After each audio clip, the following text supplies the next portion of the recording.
मोहम्मद अली दुरानी साहब से पूछना चाहूँगा कि ये फैसला आ गया तो क्या जो जिस तरह आज ऑब्जर्वेशन दी गई जज साहब की तरफ से, अब कैसे कह सकते हैं कि हम हॉर्स ट्रेडिंग की इजाज़त दे रहे हैं। ये भी अदालत में कहा कि हमारा क्या ताल्लुक इससे कि पार्लियामेंट के अंदर क्या हो रहा है नहीं है, और हो पाएगा ये क्या जो करना चाह रहे हैं। बिस्मिल्लाहिर्रहमानिर्रहीम। सब आप असल में हमने इतनी दफ़ा ये एक गोल चक्कर चलते हुए देखा है कि अभी हैरानी होती है जब कुछ चीज़ों को देखते हैं। तो मतलब ये वो तारीख़ के औराक हैं, ऐसे लगता है कि हम कोई 5वीं 6ठी दफ़ा इसको दोबारा पढ़ रहे हैं। मतलब पुराने पर्चे जो हैं उन्हीं को हम देख रहे हैं और उन्हीं को हम पढ़ रहे हैं। यही चीज़ें हमने 80s में देखी, यही 90s में देखी, यही 2000 में देखी। रातों रात असम्बलियों का इधर जाना उधर जाना, फिर उसकी करेक्शन हुई, फिर करेक्शन के बाद फिर विड्रॉल हुआ। दो बड़ी पार्टी हैं वो इसके अंदर शरीक हैं, वो पूरी तरह से इसकी वो हैं, ओनरशिप ले रही हैं। जुडिशरी जो है उसकी मेजॉरिटी इसके अंदर शामिल नहीं है, लेकिन उसकी जो मतलब जो डिसीजन मेकर्स हैं वो इस काम को कर रहे हैं। एक ऐसा काम जिसकी कोई जस्टिफिकेशन दी ही नहीं जा सकती, जिसको किसी भी तरीके से वैलिडेट किया ही नहीं जा सकता, वो सब कुछ करने के बावजूद भी जो है हम समझ रहे हैं कि जी हम तो अपनी ड्यूटी कर रहे हैं और उसके लिए आर्गूमेंट भी मौजूद है, उसके लिए लॉजिक भी मौजूद है। फिर हम कहते हैं कि जी सोशल मीडिया ने बड़ा बिगाड़ पैदा कर दिया। अब इसके ऊपर से जब आप कहते हैं ना कमेंट करो, बाय गॉड कमेंट करते हुए भी शर्म आती है। कभी बिलावल की तकरीरें सुनता हूँ तो मुझे उसकी वालदा अल्लाह मगफरत करे वो याद आ जाती हैं, उसके नाना। क्या कह रहे हो तुम, ठीक है, क्या कह रहे हो और किसको कह रहे हो। तो मतलब ये है कि इस सारी सिचुएशन को देखते हुए मेरा ये ख्याल है कि जो कुछ अदालत में हुआ वो भी शर्मिंदगी था। जो अगर इसी फैसले की रो से कुछ पार्लियामेंट में हुआ तो शर्मिंदगी नहीं, वो बेशर्मी होगी पार्लियामेंट के निज़ाम की।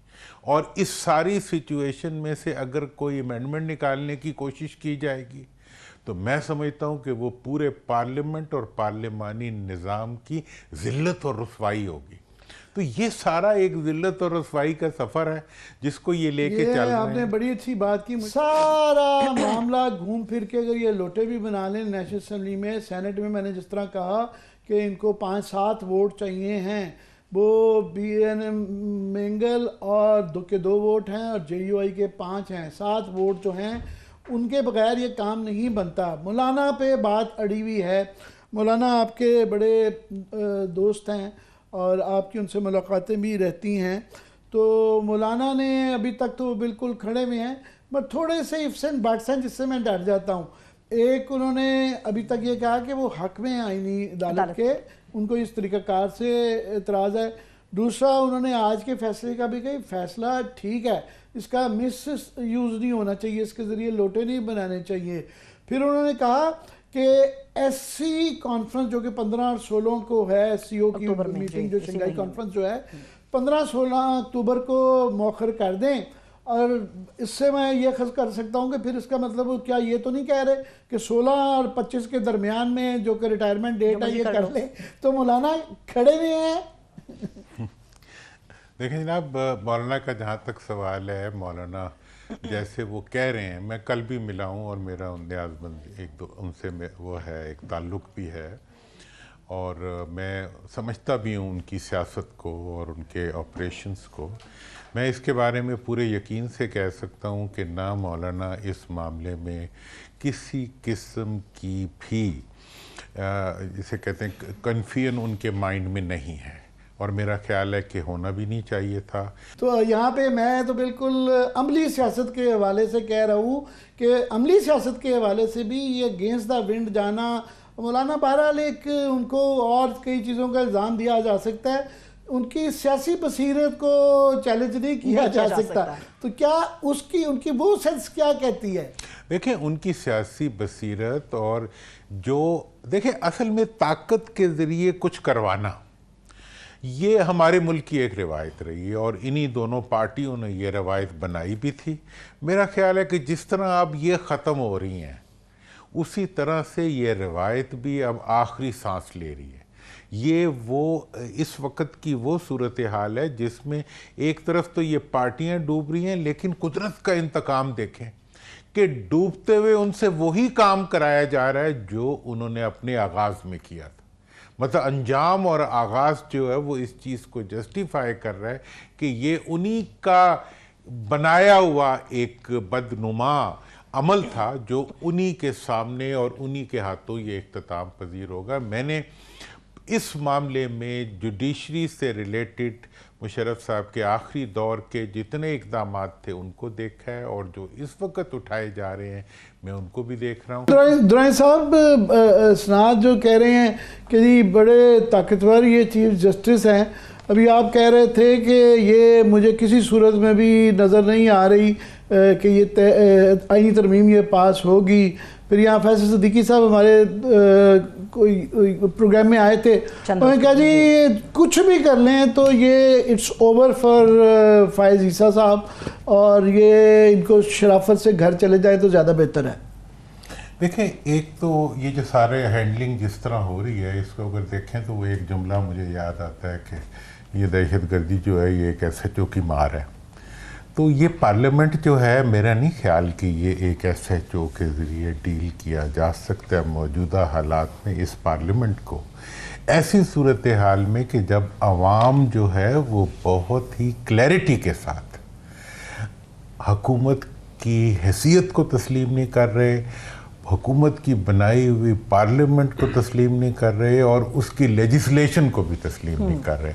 मैं नहीं समझता कि किसी को जंजीरों से बांध के भी अगर लाया जाएगा तो वो तब भी ये काम हो सकेगा। और यही सूरत हाल जो है, जब एक शख्सियत मुतनाज़िया हो जाती है तो मुतनाज़िया शख्सियत को कोई भी इदारा ओन नहीं करता। तो मेरा जो इस सारी चीज़ के ऊपर, जो मैं किसी की कबूलियत की बात नहीं कर रहा, मैं ताकत की बात नहीं कर रहा, मैं ताकत को भी समझता हूँ किधर खड़ी है और इस वक्त की क्या सूरत हाल है। इन तमाम फैक्टर्स को देखते हुए मैं जिस ताकत को गालिब आते हुए देख रहा हूँ वो जमहूर और अवाम की ताकत है, जो कि अब कॉम्प्रोमाइज़ करने के लिए तैयार नहीं है। ये सड़कें, इन सड़कों पे चलते फिरते इंसान, पहले वो 3 जज बेंच का हिस्सा होते थे, अब कोई और 3 बेंच आ गए हैं और उस पर वो कही जाते हैं कि अब तो वैसे बेंच नहीं बनते। और ये भी ऑब्जर्वेशन हमने सुनी अदालत में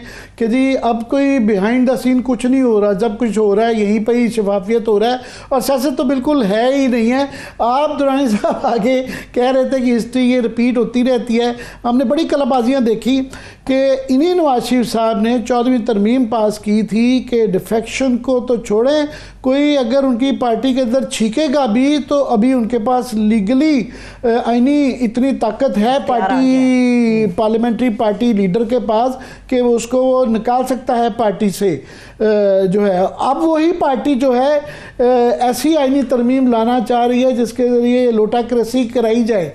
तो सारी पार्टियों की ये कलाबाजियाँ देखी हैं, क्या कहेंगे? देखिए, इसमें सब एक बिल्कुल डिफरेंट एंगल से मैं बात करना चाहता हूँ। जो कुछ अदालत में हो रहा है, अदालत में बारहा इसी तरह होता रहा है पिछले, जैसे आपने बहुत वाज़ेह तौर पे बताया कि जब PTI के फेवर्ड जजेस थे, अमेरिका में भी इसी तरह होता है।